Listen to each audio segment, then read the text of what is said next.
आज हम chapter 1 cell structure and function के बारे में पढ़ेंगे। इसमें सबसे पहले हम सेल को देखते हैं कि सेल से क्या मुराद है। सेल जो वर्ड है वो लैटिन वर्ड से ड्राइव किया गया है, जिसके मानी चैम्बर या स्मॉल रूम के हैं। इसी तरह अगर ये हम अपनी लिविंग ऑर्गेनिज्म में सेल को डिफाइन करते हैं तो it is the basic unit of structure and function of living organism. ये हमारी बॉडी का बेसिक स्ट्रक्चर है और फंक्शनल यूनिट है, क्योंकि अगर हम देखते हैं, अगर स्मॉल रूम अगर हम कंसीडर करते हैं और उसमें अगर स्मॉलेस्ट यूनिट देखें तो ब्रिक है। ब्रिक आपस में मिलकर पूरा रूम या स्मॉल रूम या चैम्बर बनाता है। इसी तरह सेल का हमारी बॉडी में मिलते हैं, वर्क करते हैं, तो इस वजह से वो हमारे बॉडी के structure and functional unit of living organism है। साइंटिस्ट ने वर्क करते रहे और तकरीबन in the middle of the 19th century biologists formulated the cell theory which is the fundamental concept। और उन्होंने फिर एक सेल थ्योरी प्रपोज करी जो कि एक फंडामेंटल कॉन्सेप्ट है, जो कि बुनियादी कॉन्सेप्ट है। Modern cell theory.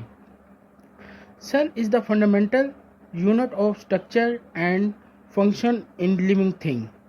अगर cell is the fundamental unit यहाँ पे जो पहली प्रॉपर्टी जो या सेल थ्योरी की जो पहला पॉइंट था उसमें जो बताया गया कि फंडामेंटल यूनिट से मुराद बेसिक बिल्डिंग ब्लॉक है।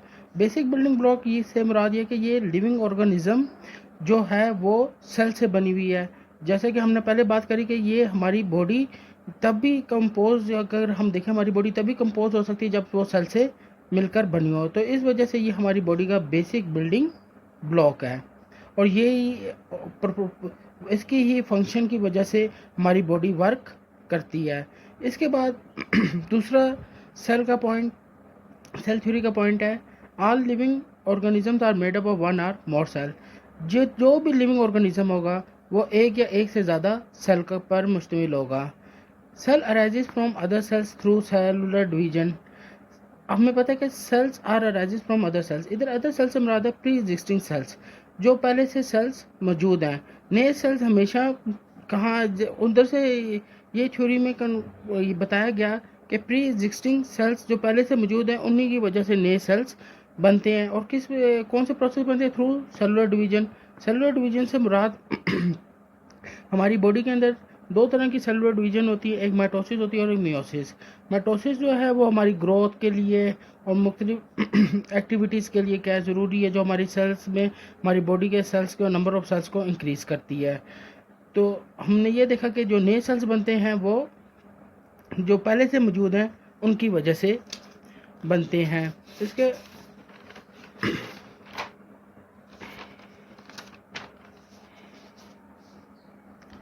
cells carry genetic material passed to the daughter cell during cell division। Cells के पास जेनेटिक मटेरियल प्रेजेंट है। जेनेटिक मटेरियल वो मटेरियल है जिसे हम डीएनए कहते हैं, और उस डीएनए के अंदर कैरेक्टरिस्टिक्स मौजूद होते हैं जिसकी वजह से हम अपने पेरेंट्स से रिजेंबल करते हैं। और ये जनरेशन आफ्टर जनरेशन क्या है, ये जेनेटिक मटेरियल हम अपने ऑफस्प्रिंग्स को पास कर रहे हैं और इस वजह से हम अपने पेरेंट्स से रिजेंबल करते हैं और हमारे बच्चे हमसे रिजेंबल करते हैं। और जो जेनेटिक मटेरियल से मुराद डीएनए है, और डीएनए में क्या characteristics that inherited from parents. और हम जो कैरेक्टरिस्टिक्स जो डीएनए मटेरियल हमें मिलता है वो हमने कहाँ से इनहेरिटेड किया होता है? वो अपने पेरेंट्स से किया होता है। और यही वाले जेनेटिक मटेरियल हम अपनी जनरेशन को आके पास ऑन करते हैं। All cells are the same in chemical composition. इसमें सेल की कंपोजिशन के बारे में बात की गई है। अगर देखा जाए तो सेल, मेम्ब्रेन, न्यूक्लियस और साइटोप्लाज्म, ये तीन जो बेसिक कंपोनेंट है, ये सेल्स की जो कंपोजिशन है जो लिविंग ऑर्गेनिज्म में वो सेम है। इस वजह से हम कह सकते हैं कि cell are essentially same in chemical composition. Energy flow occurs within the cell. Energy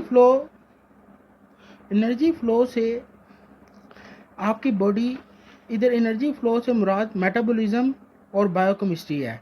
metabolism में आपके पास दो प्रोसेस आ जाते हैं। It is the sum of anabolic and catabolic process. Anabolism से मुराद ये है कि जो हमारी बॉडी के अंदर नए मटेरियल बन रहे हैं, नए प्रोडक्ट्स बन रहे हैं, उसको हम एनाबॉलिज्म बोलते हैं। और जो हमारी बॉडी के अंदर कॉम्प्लेक्स मॉलिक्यूल टूट कर जिनसे सिंपल मॉलिक्यूल्स बनते हैं, वो आपके पास कैटाबॉलिज्म है। तो आपकी बॉडी के अंदर जो नए मॉलिक्यूल्स बन भी रहे हैं और जो मॉलिक्यूल्स टूट भी रहे हैं, उसकी वजह से क्या है, जो एनर्जी फ्लो हो रही है ताकि आपकी बॉडी आपकी लाइफ को सस्टेन रखा जाए, उस प्रोसेस को हम क्या बोलेंगे, मेटाबॉलिज्म। इस मेटाबॉलिज्म ही की वजह से लाइफ सस्टेन करती है एक लिविंग ऑर्गेनिज्म के अंदर। और बायोकेमिस्ट्री से मुराद all chemical reaction takes place in living organism. जब मेटाबॉलिज्म हो रही है तो उसके उस नतीजे में क्या मुख्तलिफ केमिकल रिएक्शंस हमारी बॉडी के अंदर हो रहे हैं ताकि लिविंग ऑर्गेनिज्म जो है अपनी लाइफ को सस्टेन कर सके।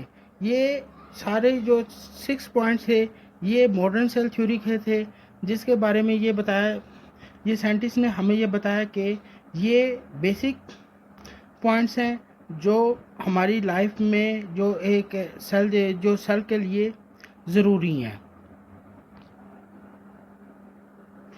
सेल फ्रैक्शन, अब हम टेक्निक के बारे में आज पढ़ेंगे कि सेल फ्रैक्शन जो है वो से क्या मुराद है। अगर सबसे पहले हम फ्रैक्शन की बात करें तो उसका मतलब होता है पार्ट से मुराद ये कि हम सेल्स के अंदर से मुख्तलिफ जो सेल कंपोनेंट्स हैं उनको, जो पार्ट्स हैं उनको हम आइसोलेट कर लें। अगर हम इसकी डेफिनेशन देखें, cell fraction means to separate and isolate the individual parts या कंपोनेंट ऑफ अ सेल। हमारा बेसिक सेल फ्रैक्शन के अंदर मकसद यही होता है कि हम सेल के जो डिफरेंट पार्ट्स हैं उनको आइसोलेट करें और उनके जो पार्ट्स हैं या कंपोनेंट्स हैं उनको हम आइसोलेट करें और सेपरेट कर लें। इसके लिए हमारे पास सेल फ्रैक्शन में ऑपरेटर्स जो हैं वो 2 ऑपरेटर्स हैं। एक को हम होमोजेनाइजर बोलते हैं और दूसरे को हम सेंट्रीफ्यूज बोलेंगे। होमोजेनाइजर जो होता है, homogenizer is used for breaking the substance and making a homogenized mixture. This process is called homogenization. हम होमोजेनाइजर एक ऐसी मशीन है जो हम क्या करते हैं, उसकी मदद से हम जो टिश्यू सेल्स हैं उनको हम, या सब्सटेंस है जो भी हमारे पास सेल मौजूद है, प्लांट सेल है या एनिमल सेल है, उसको हम होमोजेनाइज मिक्सचर फॉर्म में उसके हम क्या कर लेते हैं, पीसेस कर लेते हैं, उसको ब्रेक डाउन कर देते हैं और उसको एक होमोजेनाइज मिक्सचर बना लेते हैं, एक सेम मिक्सचर बना लेते हैं ताकि इजी हो सके। होमोजेनाइज ताकि हम एक सा मिक्सचर बना लें और उससे हम अपने कंपोनेंट्स को अलग कर लें। इसके बाद हमारे पास दूसरी मशीन सेंट्रीफ्यूज होती है। सेंट्रीफ्यूज एक ऐसी मशीन है जो हाई स्पीड से जो हमारे ये जो टिश्यू सेल्स हैं उनको रोटेट करेगी और जिसकी वजह से वो जो हमारे सेल्स के अंदर जो डिफरेंट कंपोनेंट्स हैं वो डिफरेंट साइज़ के और डिफरेंट डेंसिटी के वो अलहदा हो जाएंगे। और इस प्रोसेस को हम क्या कहते हैं, centrifugation. Centrifuge is an instrument which revolves with a ट्रेमेंडस speed. This revolution is called spinning. At different speed, the centrifuge various size particle separate by density gradient and this process is called centrifugation. ये high speed पे जब rotate करेंगी तो जो spinning की वजह से जो पार्टिकल्स की डेंसिटी और साइज है उसकी बिना पर जो सेल्स के कंपोनेंट हैं वो सेपरेट हो जाएंगे और इस प्रोसेस को हम सेंट्रीफ्यूगेशन कहते हैं। सेंट्रीफ्यूगेशन की 2 मेजर वेज हैं। एक तो है density gradient centrifugation. Density gradient centrifugation के अंदर हम क्या करते हैं, the cell component of different size and density are separated in different layers in the tube containing ionic medium according to their size and density. Density gradient centrifugation के अंदर हम जो टेस्ट ट्यूब लेते हैं उसके अंदर हम आयनिक मीडियम से सीजियम क्लोराइड नॉर्मली हम इस्तेमाल कर सकते हैं या सुक्रोज का सोल्यूशन इस्तेमाल कर सकते हैं। उसकी बिना पर जो सेल्स के कंपोनेंट है वो साइज और डेंसिटी की बिना पर सेपरेट हो जाएंगे। The upper layer have smaller and less dense component than the lower layer. जो हमारे पास अपर लेयर आएगी उसमें हमारे पास लेस डेंस कंपोनेंट्स छोटे और लेस डेंस कंपोनेंट जो हल्के जो हैं वो कंपोनेंट ऊपर वाली लेयर में आ जाएंगे और lower layer as compare to their lower layer. सबसे पहले तो हमें क्या, अब देखते हैं इस पे हम कैसे ये प्रोसेस करते हैं, इसका मैकेनिज्म देखते हैं। सबसे पहले तो हम टिश्यू सेल लेंगे, प्लांट टिश्यू सेल ले लें या एनिमल टिश्यू सेल ले लें।